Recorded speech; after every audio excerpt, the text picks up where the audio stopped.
Eu matei o amor pela minha irmã no instante em que ela me entregou o bebê como se fosse um pacote indesejado, e jurei que o ódio que crescia em mim seria a minha vingança mais afiada. 3 meses depois, quando ela bateu à porta exigindo o filho de volta, eu ri na cara dela, não de alegria, mas de uma loucura que me consumia por dentro, sabendo que o inferno que eu planeava seria pior que qualquer inferno que ela pudesse imaginar. E se eu te disser que, naquela noite chuvosa de Lisboa, eu enterrei o segredo mais sombrio da nossa família debaixo do pavimento molhado do chiado, e que o bebê nos meus braços era a chave para desenterrar tudo.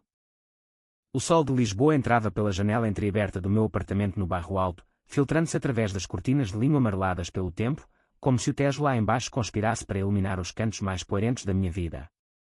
Eu estava sentada à mesa da cozinha, uma chávena de café galão a esfriar entre as minhas mãos trêmulas, quando o telefone tocou pela terceira vez naquela manhã.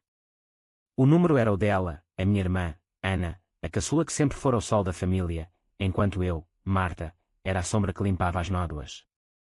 Atendi, e a voz dela veio como um vendaval atlântico, rouca e entrecortada, carregada de lágrimas que eu sabia serem metade reais, metade teatro. Marta, por favor. Ele fugiu. O Ricardo. Ele pegou no carro e desapareceu para o Algarve, ou sei lá onde. Deixou-me sozinha com o bebê. Eu não posso. Não consigo lidar com isto agora. Adota-o, só por uns tempos. Tu és forte, tu tens o teu emprego estável na editora, o teu apartamento aqui no centro. Eu juro que volto para ele quando me recompuser. Eu fechei os olhos, sentindo o peso do ar úmido de Lisboa apertar-me o peito. Adotar. O pequeno João, com os seus 3 meses de vida, os olhos castanhos que pareciam espelhos do pai ausente, e o choro que ecoava como um lamento fado nas noites em que Ana o balançava nos braços exaustos.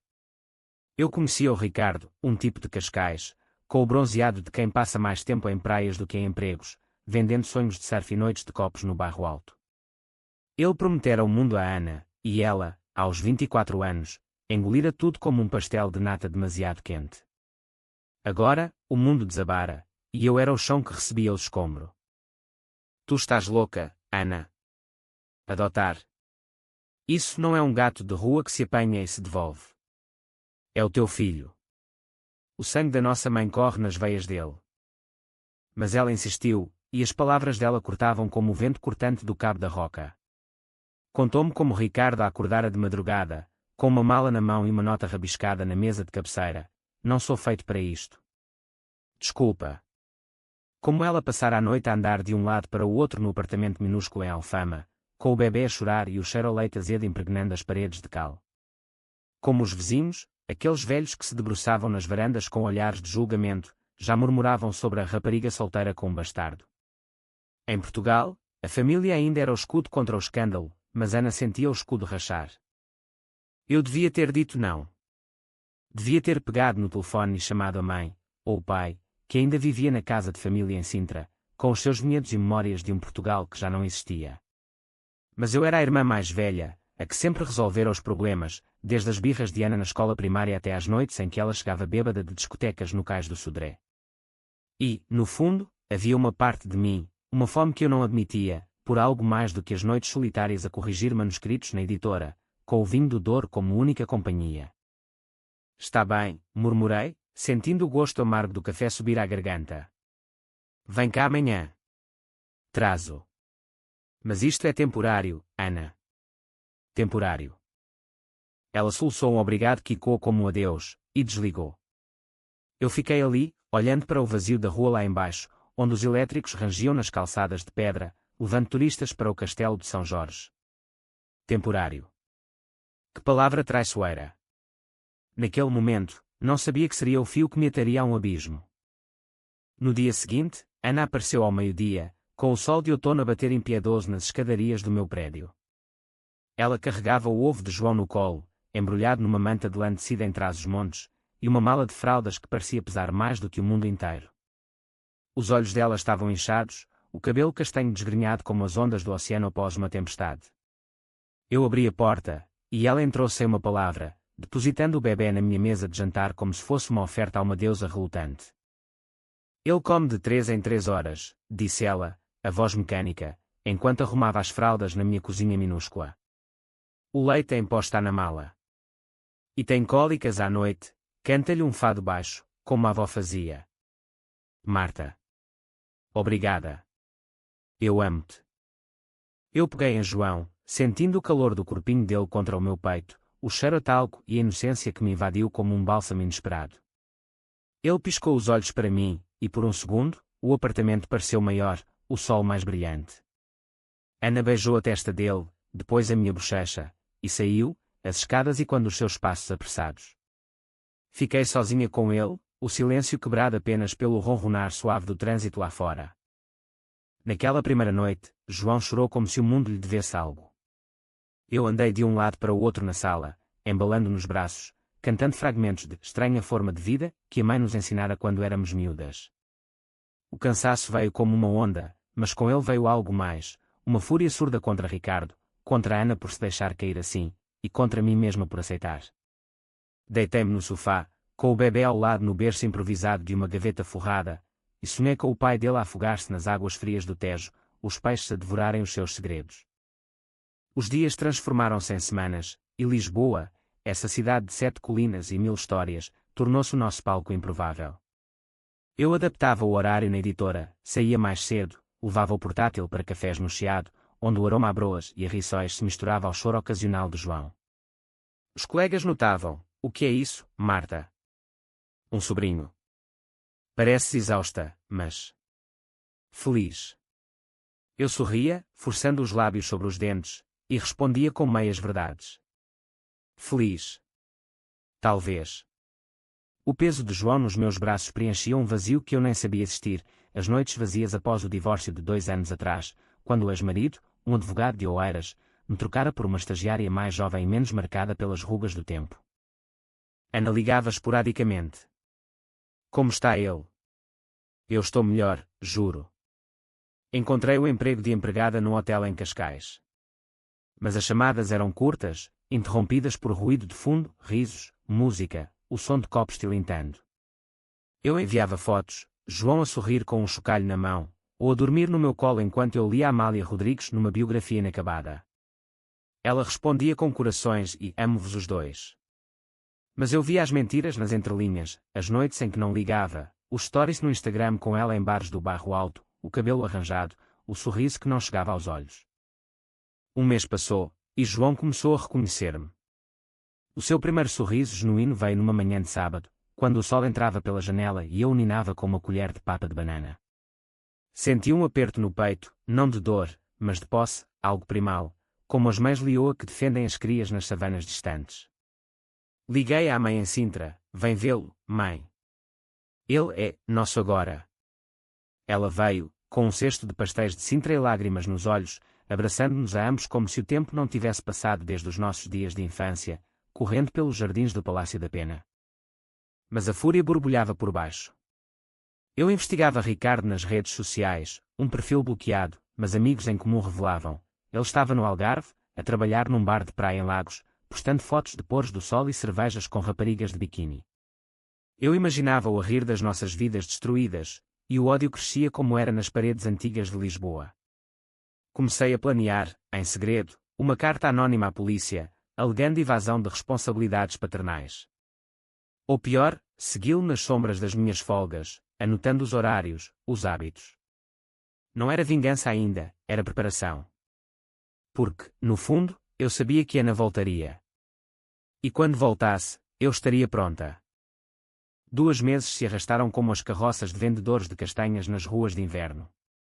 João engordava, os seus cabelos escuros começavam a enrolar-se nas têmporas, e ele gaguejava sons que soavam a mama, para mim, não para a ausência de Ana.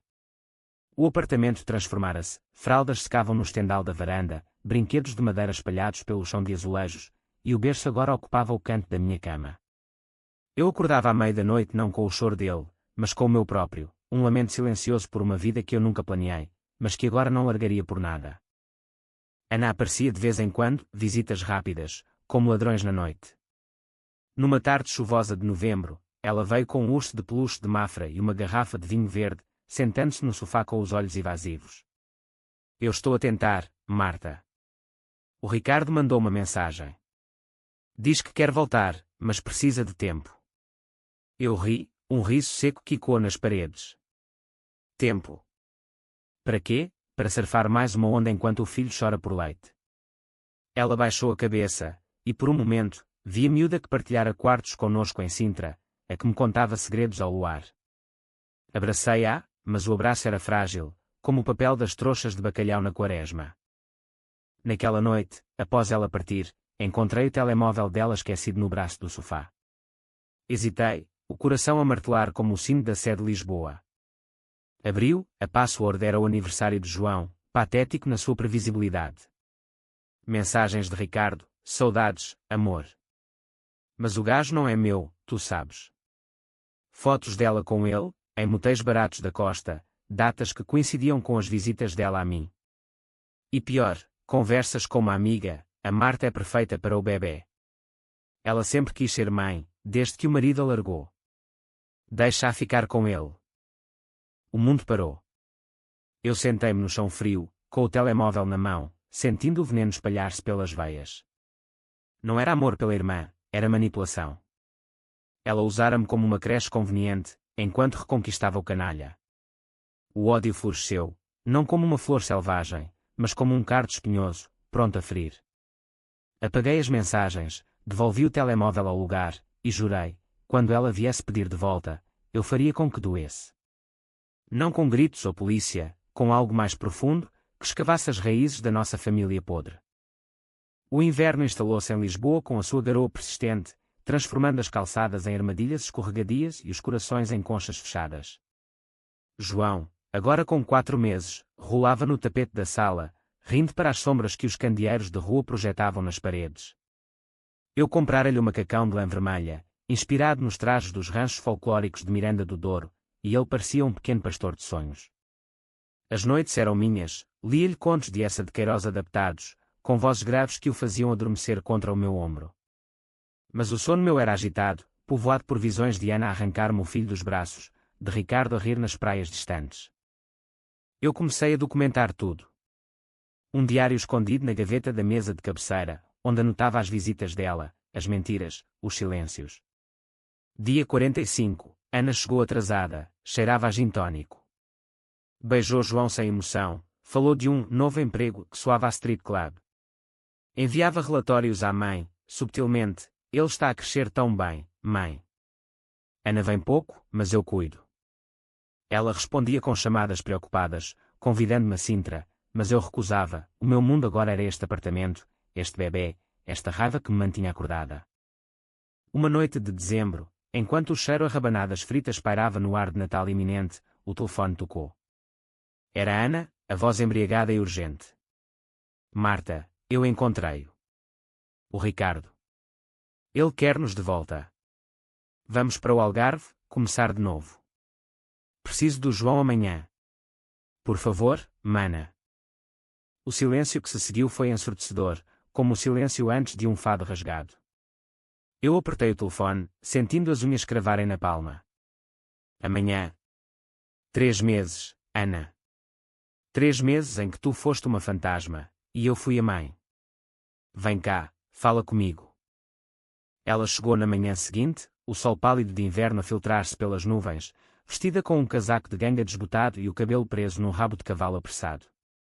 João estava no berço, a morder um chocalho, e eu servi-lhe um café forte, sentando-me à frente dela como uma juíza num tribunal improvisado. Conta-me tudo, disse eu, a voz calma, mas os olhos fixos nós dela como ganchos. Ela falou, as palavras a tropeçarem, como Ricardo ligara de Lagos, arrependido, prometendo um apartamento partilhado e um emprego numa agência de turismo. Como eles se encontraram num café em Setúbal, e o beijo reacendera o fogo. É o pai dele, Marta. Ele merece a família inteira. Tu foste incrível, mas agora é a minha vez. Eu ri, um riso que veio do fundo do estômago, e quando nas paredes como um grito abafado. A tua vez. Tu largaste-o como lixo, Ana. Eu ensinei-lhe a sorrir para mim, não para um estranho que foge ao primeiro choro. E se ele não for feito para isto? E se tu voltares a quebrar? Ela levantou-se, os olhos flamejando. Ele é meu. Pelo sangue, pela lei. Tu não passaste de uma guardiã temporária. Dá-me. O ar crepitou com atenção, como o ar antes de uma trovoada sobre o Tejo. João choramingou no berço, sentindo a tempestade, e eu peguei nele, embalando-o contra o peito. Vai-te embora, Ana. Pensa bem. Porque se voltares a exigir, vais perder mais do que um bebê. Ela saiu batendo a porta, o eco reverberando pelas escadas. Eu fiquei ali, com João nos braços, sentindo o ódio cristalizar-se em algo afiado, letal. A vingança não seria rápida, seria lenta, como o vinho a envelhecer em barricas de carvalho. Começaria por Ricardo, uma denúncia anónima aos serviços sociais do Algarve, alegando negligência. Depois, Ana, espalhar os sussurros na família, nas redes de Sintra, pintando-a como a mãe irresponsável. E por fim, o golpe final, provar que João era melhor comigo, na corte se preciso, com testemunhas, diários, fotos. Porque em Portugal, a família era sagrada, mas a justiça era uma lâmina de 2 gumes. Naquela tarde, saí com João de colo para o chiado, o ar frio a morder as faces. Passamos pela estátua de Camões, e eu sussurrei ao ouvido dele: ninguém nos tira isto, pequeno. Ninguém. O sol poente tingia o céu de laranja, como sangue diluído, e eu soube que o inferno estava apenas a começar. O Natal aproximava-se como uma carruagem puxada por cavalos invisíveis, trazendo consigo o cheiro a pinheiro e a manjar branco, mas para mim, era uma cortina de fumaça sobre o fogo que ardia no meu peito. A família reuniu-se em Sintra, na casa da mãe, com as luzes piscando nas guirlandas e o pai a abrir garrafas de moscatel envelhecido. João foi o centro das atenções, tias a beliscarem-lhe as bochechas, primos a oferecerem prendas embrulhadas em papel dourado. Ana veio, é claro, com um sorriso forçado e um presente de um urso de peluche que João ignorou. Ela sentou-se ao meu lado na mesa, o peru assado a fumegar entre nós, e sussurrou: eu disse à mãe que vamos buscar o João depois do ano novo. Para Faro. É definitivo. Eu mastiguei devagar, o sabor alecrim amargo na boca. Faro. Com ele. Boa sorte a explicar isso ao tribunal, mana. Os olhos dela arregalaram-se, e o pai ergueu a voz num brinde à família, abafando o veneno. Naquela noite, enquanto todos dormiam, eu revirei a mala dela no quarto de hóspedes, um frasco de comprimidos para a ansiedade, recibos de motéis, uma carta de Ricardo: vem já, esquece a maldição da família. Maldição. A palavra ficou comigo, e quando como o vento nos eucaliptos de Sintra. A nossa família sempre tivera segredos, o pai com as suas dívidas de jogo no casino de Estoril, a mãe com os afés sussurrados nas festas de verão. Mas Ana era a fruta podre, e eu, a que limpava o sumo derramado. Voltei a Lisboa na véspera de Ano Novo, com João a adormecer no carro alugado, e comecei a agir. Primeiro, o Ricardo. Usei um contacto na editora, um jornalista freelance que devia favores, para enviar uma ponta à polícia de Lagos, homem fugindo de responsabilidades paternais, possível evasão fiscal em bares de praia. Dias depois, vi nas notícias locais, redada em Lagos por suspeita de fraude. Ana ligou em pânico: o que se passa? Ele diz que és tu por trás disto. Eu neguei, a voz serena como o Tejo em dia calmo. Eu? Porque eu, Ana? Tu é que o conheces melhor. O ano novo explodiu em fogos sobre Lisboa, mas para mim, era o sinal. Ana intensificou as visitas, chegando sem aviso, tentando pegar em João dos meus braços. Ele é meu, gritava ela nas escadas, vizinhos a espreitarem das portas. Eu chamava a polícia uma vez, alegando invasão, e eles a levavam embora, os olhos dela cheios de ódio que espelhavam o meu. O diário crescia, páginas de provas, gravações de áudio no telemóvel, depoimentos de babysitters que contratara para testemunharem o meu cuidado. Mas o verdadeiro golpe veio em fevereiro, quando o sol começava a aquecer as pedras do Rocio. Ana processou-me, uma providência cautelar no Tribunal de Família, alegando direitos maternos. O advogado dela, um tipo ceboso de Belém, apresentou-se no meu apartamento com papéis, mas eu estava preparada. Contratei o meu próprio, o ex-marido, ironicamente, que ainda me devia lealdade no divórcio. Ele sorriu ao ver o dossiê: tens ouro aqui, Marta. Negligência, abandono, manipulação. O juiz vai adorar. O tribunal foi um circo de emoções nuas, como um fado ao vivo no Senhor Vinho. Ana chorou no banco das testemunhas, contando a sua história de amor traído, de mãe desesperada. Eu confiei na minha irmã.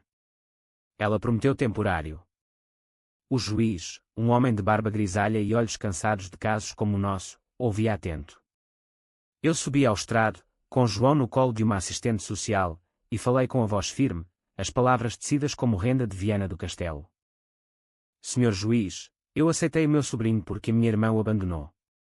3 meses de abandono, visitas esporádicas, mentiras sobre o pai, noites em que ela preferiu bares a berços. Eu tornei-me a mãe dele, olho para ele, sorri para mim, não para uma estranha que o vê como um fardo. As provas caíram como cartas de um baralho marcado, as mensagens, os recibos, o depoimento da mãe, que, pressionada, admitiu as ausências de Ana. O juiz deliberou por uma semana, e quando o verdito veio, guarda provisória para mim, com visitas supervisionadas para Ana, ela desabou no corredor, soluçando contra a parede de azulejos frios. Tu roubaste de mim, gritou ela, as unhas cravadas no meu braço. Eu sacudi-a, sentindo o sangue pulsar. Não, Ana. Tu entregaste-me. E agora, aguenta as consequências. Mas a vingança não parava aí. Enquanto ela lambia as feridas em Cascais, eu contactei Ricardo, não com ódio direto, mas com uma oferta venenosa. Uma carta anônima: quero o teu filho longe. Ajuda-me a provar que és um pai indigno, e eu financio a tua fuga para a Espanha. Ele mordeu a isca, tolo como sempre, enviando confissões gravadas que usei para selar o caso. Ana perdeu as visitas quando as gravações vazaram para a imprensa local. Mãe abandona bebê para reconquista de amante fugitivo. Primavera chegou a Lisboa com jasmins em flor nas varandas de Alfama, mas para Ana, era o fim. Ela tentou uma última cartada, aparecer embrigada à minha porta numa noite de maio, batendo como uma possuída. Devolvo, Marta. Eu mudei. Por favor.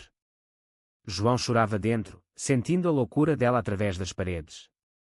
Eu chamei a polícia de novo, e desta vez, eles a levaram algemada, murmurando sobre internamento compulsivo. Na escuridão daquela noite, com João a dormir no meu peito, eu chorei pela primeira vez, não de tristeza, mas de libertação. A família que eu conhecera morrera com as mentiras de Ana, mas nascia algo novo, uma mãe forjada no fogo da traição, um filho que era meu por escolha, não por sangue. Lisboa sussurrava lá fora, os fados e quando das tabernas, e eu soube que a verdadeira vitória era esta paz armada, esta posse inabalável. Meses passaram, e o verão tingiu o Tejo de azul profundo, com os barcos de recreio a dançarem na água como memórias felizes. João dava os primeiros passos no Parque Eduardo VII, as mãozinhas gorduchas a agarrarem as minhas, e eu ria, um riso puro que espantava os pombos. A guarda tornara-se permanente. Ana, após um mês no centro de reabilitação em Coimbra, assinara os papéis de adoção, os olhos vazios como o areal de uma praia após a maré baixa. Tu ganhaste, mana. Mas o ódio. Ele come-te por dentro. Eu não respondi. O ódio salvara-me, transformara-me de sombra em leoa. Ricardo fora deportado para a Espanha após mais uma redada, drogas no bar, desta vez, e a família em Sintra aceitara o novo normal, com visitas regulares e histórias reescritas. A mãe cozinhava para nós aos domingos, o pai contava anedotas de rapazes da aldeia, e João chamava-me mama, sem hesitação. Mas nas noites quietas, quando o vento atlântico soprava das colinas, eu pensava em Ana. Onde estaria ela? No emprego precário no Porto, ou perdida em bares de Faro? O ódio amainara, mas não desaparecera, era uma cicatriz, uma lição gravada na pele. Eu ensinara a João a amar sem posse, mas a defender o que era seu com unhas e dentes. E em Portugal, onde as histórias de família se entrelaçam como videiras nos vales do Douro, esta era a nossa, uma de traição, redenção e uma mãe renascida das cinzas. Um dia, talvez, Ana voltasse, não como inimiga, mas como espectro. Mas até lá, eu vivia, com o sol de Lisboa nos cabelos de João, e a certeza de que o amor verdadeiro não se pede, conquista-se no limite da alma. E eu conquistara-o, palavra por palavra, lágrima por lágrima, num drama que só o Tejo testemunhara.